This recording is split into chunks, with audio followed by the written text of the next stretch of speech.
Hi everyone, welcome back to my YouTube channel Rekha Prakash ಮನೆ ಊಟ. ಇವತ್ತಿನ ಈ ವಿಡಿಯೋದಲ್ಲಿ ಒಂದೊಳ್ಳೆ ಸೂಪರ್ ಡೂಪರ್ ಬ್ರೇಕ್ಫಾಸ್ಟ್ನ ತೋರಿಸ್ತೀನಿ. ಆ್ಯಕ್ಚುಲಿ ತುಂಬ ಟೇಸ್ಟಿಯಾಗಿರುತ್ತೆ ಆ್ಯಂಡ್ ಇದನ್ನು ಪ್ರಿಪೇರ್ ಮಾಡೋದು ಅಷ್ಟೇ ತುಂಬ ಸಿಂಪಲ್ಲು. ನನಗೆ ಇದನ್ನು ಕಾಯಿ ಚಟ್ನಿ ಜೊತೆ ತಿನ್ನೋಕ್ಕೆ ತುಂಬ ಇಷ್ಟ ಆಗುತ್ತೆ ಆ್ಯಂಡ್ ಬೇರೆಯವ್ರಿಗೆ ಯಾವ ಥರ ಇಷ್ಟ ಆಗುತ್ತೆ ಅಂತ ನನಗೆ ಗೊತ್ತಿಲ್ಲ. ಬಟ್ ನೀವು ಒಂದ್ಸಲ ಅಕ್ಕಿ ಪೂರಿನ ಚಟ್ನಿ ಜೊತೆ ಟೇಸ್ಟ್ ಮಾಡಿ ನೋಡಿ, ಅದ್ರ ರುಚಿನೇ ಬೇರೆ. ಅಫ್ಕೋರ್ಸ್ ನಮ್ಮ ಸೌತ್ ಇಂಡಿಯನ್ ಬ್ರೇಕ್ಫಾಸ್ಟ್ಗಳು ಎಲ್ಲನೂ ಟೇಸ್ಟಿಯಾಗಿರುತ್ತೆ, ಸೊ ಅದರಲ್ಲಿ ಎರಡನೇ ಮಾತಿಲ್ಲ. ಬನ್ನಿ ಹಾಗಿದ್ರೆ ಹೇಗೆ ಮಾಡೋದು ಮತ್ತು ಏನೇನು ಇಂಗ್ರೀಡಿಯೆಂಟ್ಸ್ ಬೇಕು ಅಂತ ನೋಡ್ಕೊಳ್ಳೋಣ. ಇನ್ಫ್ಯಾಕ್ಟ್ ನೀವು ನೋಡ್ತಾ ಇದ್ದೀರಾ ಅಕ್ಕಿ ಪೂರಿ ಎಷ್ಟು ಪರ್ಫೆಕ್ಟಾಗಿ ಬಂದಿದೆ, ಹಾಗೆ ಎಷ್ಟು ಚೆನ್ನಾಗಿ ಹುಬ್ಬಿ ಬಂದಿದೆ ಅಂತ. ಹೀಗೆ ಮಾಡಬೇಕು ಅಂದರೆ ಹೇಗೆ ಮಾಡಬೇಕು ಅನ್ನೋದನ್ನು ನಾನು ತೋರಿಸ್ತೀನಿ ಇವಾಗ. ಮೊದಲಿಗೆ ಅಕ್ಕಿ ಪೂರಿ ಮಾಡೋಕ್ಕೆ ಏನೇನು ಇಂಗ್ರೀಡಿಯೆಂಟ್ಸ್ ಬೇಕು ಅಂತ ನೋಡ್ಕೊಳ್ಳೋಣ.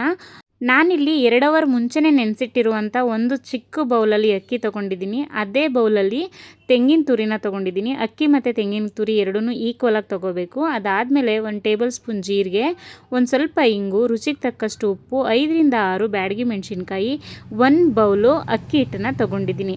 ಇವಾಗ ಇದಕ್ಕೆ ಒಂದು ಮಿಕ್ಸ್ಚರ್ ರೆಡಿ ಮಾಡ್ಕೋಬೇಕಾಗತ್ತೆ. ಅದಕ್ಕೋಸ್ಕರ ನಾನು ಮಿಕ್ಸಿ ಜಾರ್ನ ತೊಗೊಂಡಿದ್ದೀನಿ. ಇವಾಗ ಇದಕ್ಕೆ ಅಕ್ಕಿ ಮತ್ತು ತೆಂಗಿನಕಾಯಿ ಜೊತೆಗೆ ಜೀರಿಗೆ, ರುಚಿಗೆ ತಕ್ಕಷ್ಟು ಉಪ್ಪನ್ನು ಹಾಕ್ಕೊಂಡು ಇದಕ್ಕೆ ಸ್ವಲ್ಪ ನೀರನ್ನು ಹಾಕ್ಕೊಂಡು ಸ್ವಲ್ಪ ತರ್ತರಿಯಾಗಿ ರುಬ್ಕೋಬೇಕು ಈ ಥರ.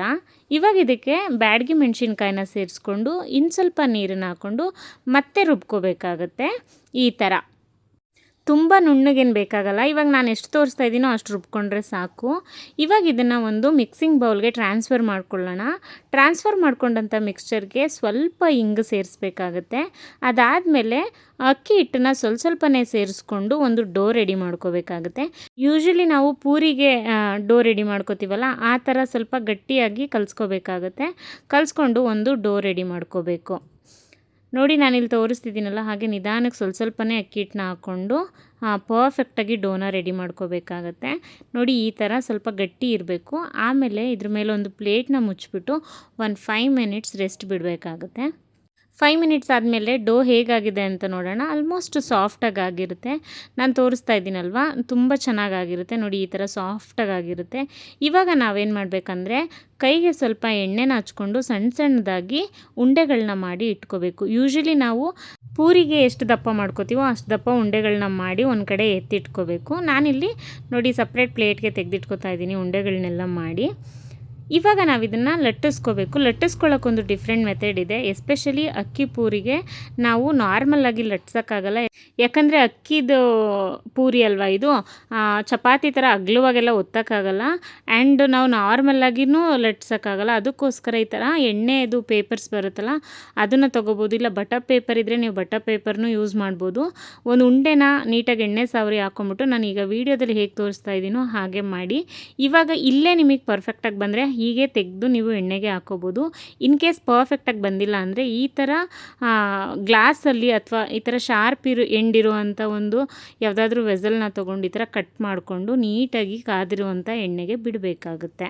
ಮತ್ತು ಎಣ್ಣೆನ ಮೀಡಿಯಮ್ ಹುರಿಲಿ ಚೆನ್ನಾಗಿ ಕಾಯಿಸ್ಕೊಂಡಿರ್ಬೇಕಾಗತ್ತೆ. ಆವಾಗ ಪೂರಿ ಚೆನ್ನಾಗಿ ಉಬ್ಬಿ ಬರುತ್ತೆ. ಆ್ಯಂಡ್ ಪೂರಿ ಚೆನ್ನಾಗಿ ಉಬ್ಬಿ ಬರಬೇಕಂದ್ರೆ ನಾನು ಹೇಗೆ ತೋರಿಸ್ತಿದ್ದೀನೋ ಹಾಗೆ ವೀಡಿಯೋದಲ್ಲಿ ಸ್ವಲ್ಪ ಪ್ರೆಸ್ ಮಾಡ್ಕೊಳ್ಳಿ. ಮತ್ತು ಥಿಕ್ನೆಸ್ ಜಾಸ್ತಿ ಇರಬೇಕು, ಆವಾಗ ನಿಮಗೆ ಪೂರಿ ಚೆನ್ನಾಗಿ ಉಬ್ಬಿ ಬರುತ್ತೆ ಆ್ಯಂಡ್ ತುಂಬ ಟೇಸ್ಟಿಯಾಗಿರುತ್ತೆ. ಇದು ನಾರ್ಮಲ್ ಪೂರಿಗಿಂತ ಎಕ್ಸ್ಟ್ರಾಡಿನರಿ ಆಗಿರುತ್ತೆ ಅಂತ ಹೇಳ್ಬೋದು. ಅಷ್ಟು ಟೇಸ್ಟಿಯಾಗಿರುತ್ತೆ ಅಕ್ಕಿ ಪೂರಿ. ಇನ್ಫ್ಯಾಕ್ಟ್ ಎಷ್ಟು ಸಿಂಪಲ್ ಅಂತ ನೀವು ನೋಡಿದ್ರಿ.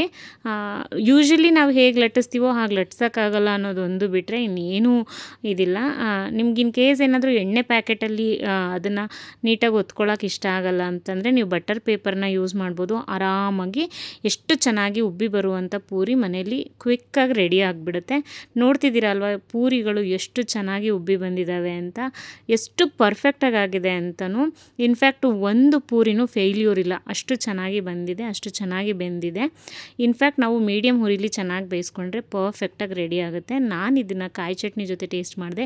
ಇನ್ಫ್ಯಾಕ್ಟ್ ಹಾಗೆ ತಿನ್ನೋಕ್ಕೂ ತುಂಬ ಚೆನ್ನಾಗಿರುತ್ತೆ, ಅಷ್ಟು ಟೇಸ್ಟಿಯಾಗಿರುತ್ತೆ ಈ ಅಕ್ಕಿ ಪೂರಿ.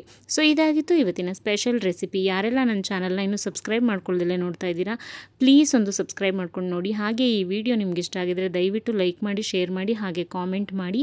ರೆಸಿಪಿನ ನೀವು ಒಂದ್ಸಲ ಟ್ರೈ ಮಾಡಿ, ಖಂಡಿತ ನಿಮಗೂ ಇಷ್ಟ ಆಗುತ್ತೆ. Thank you so much.